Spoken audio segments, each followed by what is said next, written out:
Queer News Tonight is proud to support Next, our local nonprofit organizations. And tonight, we are pleased to feature Broward House.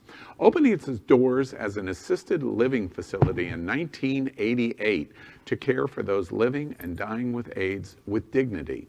And dignity is still the core of what they do today. Watch this.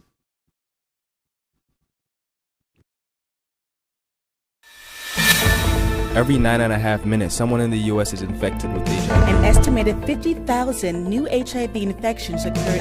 44% of young adults ages 18 to 24 are unaware. Nearly 18,000 people with AIDS still die each year in the United States. 1 in 88 residents over the age of 13 in Broward County are HIV positive. The facts are clear. HIV prevention and care does save lives. At Broward House, we provide comprehensive care for individuals diagnosed with HIV and AIDS. Broward House serves all people of all backgrounds, genders, races, and sexual orientations, with and without income and insurance.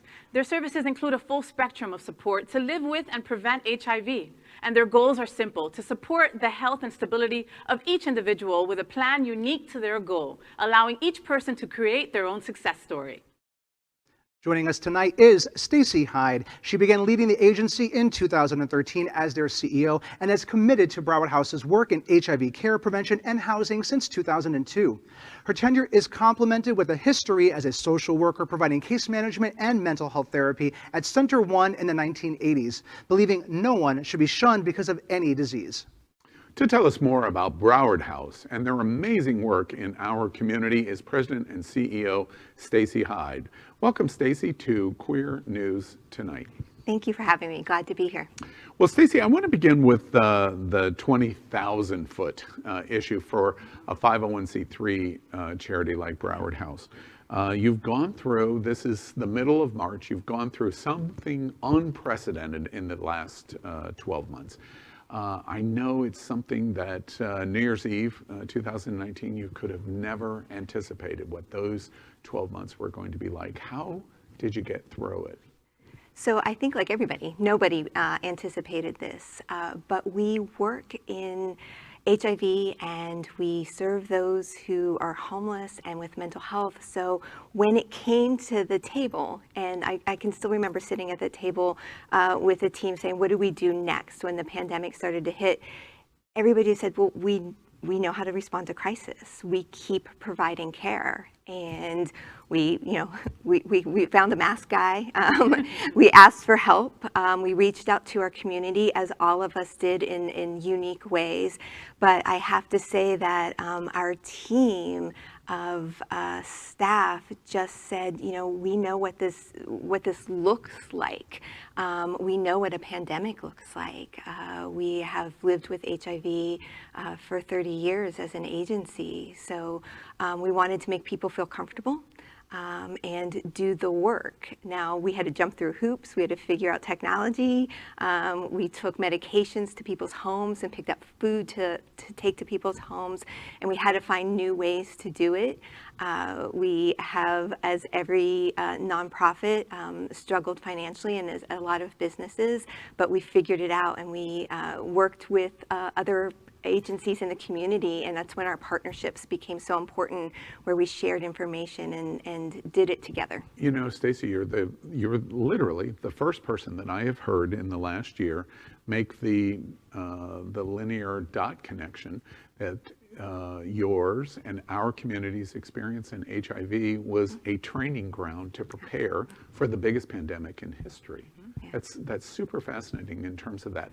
So that's how Broward House got through the last 12 months. We'll talk about what's next in a minute. I'm curious, as the CEO and president of Broward House, there must have been days where you just didn't want to get out of bed. How did you personally get through this crisis? There was a lot of deep breaths and a lot of swearing. But it's the same thing that has driven me for my entire career, is I want to see people reach what they deserve. And what we do at Broward House is incredibly important to people who often don't have anybody.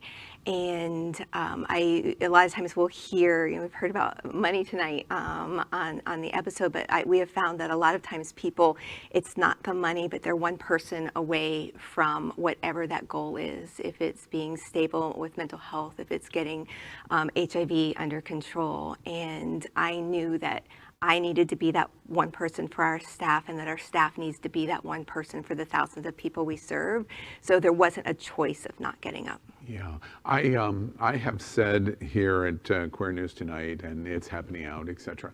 It seems like 10,000 times that our 501c3s, not-for-profits in our community, are the ones above all else that have taken it on the chin and need our greatest support. But you remind me of something in what you say there is that's not true. The people that have taken it on the chin the greatest are those that you serve, that are one step away from catastrophic need. Their HIV is not going away, their drug regimen, their health regimens, the other kinds of services you provide. How were you able to deal with the financial issues that you needed to deal with at Broward House over the last 12 months? You had to get creative in terms of...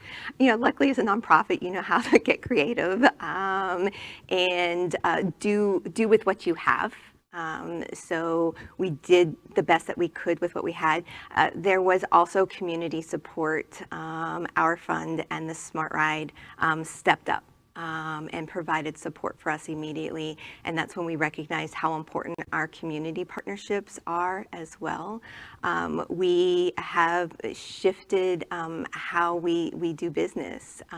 We've worked with our funders and had to ask for new ways of doing this. But really right now we're focused on fundraising to make up that gap, because there is a gap.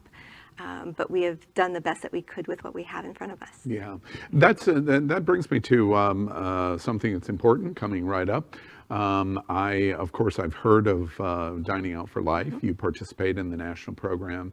Broward House is the focus component here in South Florida for it, raising money, obviously, for a great cause.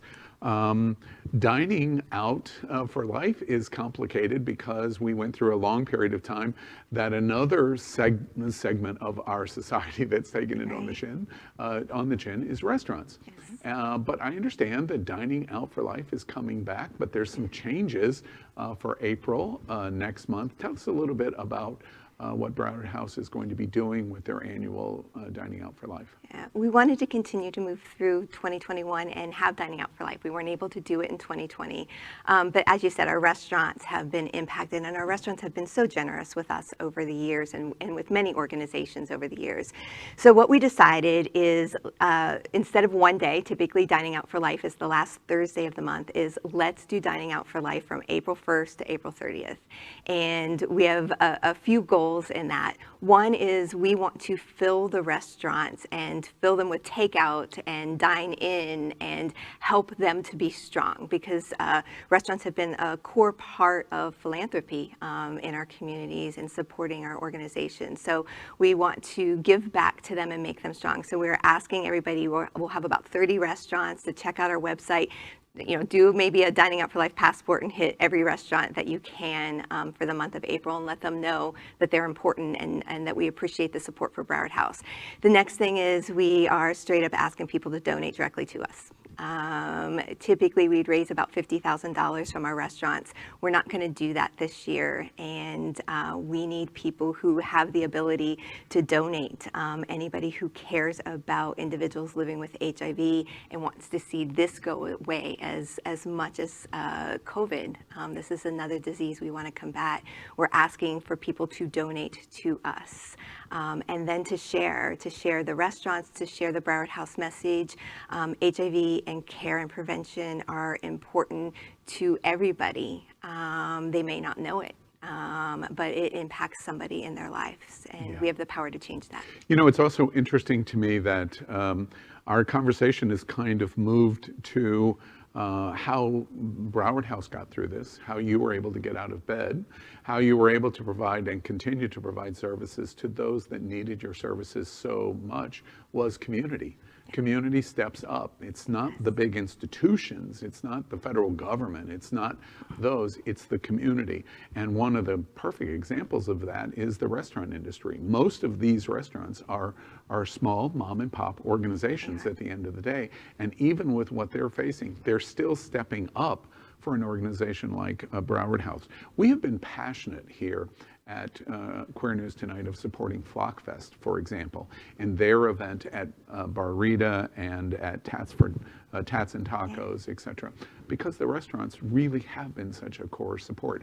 And I hear that in your explanation of what you're going to be doing in the month of April. I understand approximately 30 restaurants are going to be participating? Yes.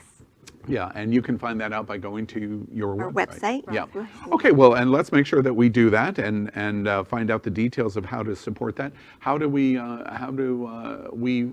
get information on Dining Out for Life and follow Broward House and all of the work that you're doing? So you can go to our website, www.browardhouse.org. You can follow us on Facebook and Instagram and Twitter, and every once in a while TikTok. Yeah. All right. Every once in a while. Every once in a while, we're getting there. We're getting there. Listen, I love Stacy. I mean, I'm a little turned on. I'm gonna say that, right? Because she's like this little firecracker, right? But it's like you also don't want to piss her off. Like you could just tell that if she's pissed, she's gunning for you. Yeah. You know. So as you know, on behalf of Queer News Tonight, I want to tell you just thank you for representing us for over 30 years. You are just incredible in what your organization is doing. So it's time to dine out and get that money over to Broward House. So go to browardhouse.org for all the information, and we'll definitely be. Well, we love to eat, so you know me and Al will be there for sure, right? We'll be there for sure. I'm sure Manny too. Stacy, again, we're happy you got out of bed last year.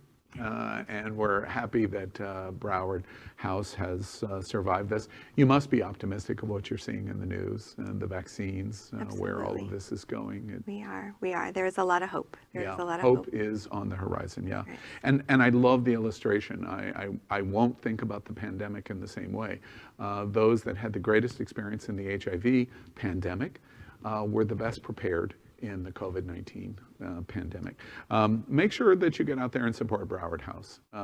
It is vitally important directly in the LGBTQ community. And Stacy Hyde, we're very happy that you've been with us tonight here at Queer News Tonight. Thank you. I've enjoyed being here. All righty. Thank you, Ms. Stacy. So that is today's news for the LGBTQ community on the world's first and only daily LGBTQ evening news show.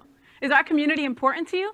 Then you can help us by liking and subscribing. Ring that bell for updates and share the news. We are the only LGBTQ television live video news in the world that is out of the closet and into the headlines, and we need your support. I'm your anchor, Al Ferguson, and on behalf of my partner anchors tonight, Faye What and Manny Simone, we're going to see you daily, which also means tomorrow night at 7. Good night.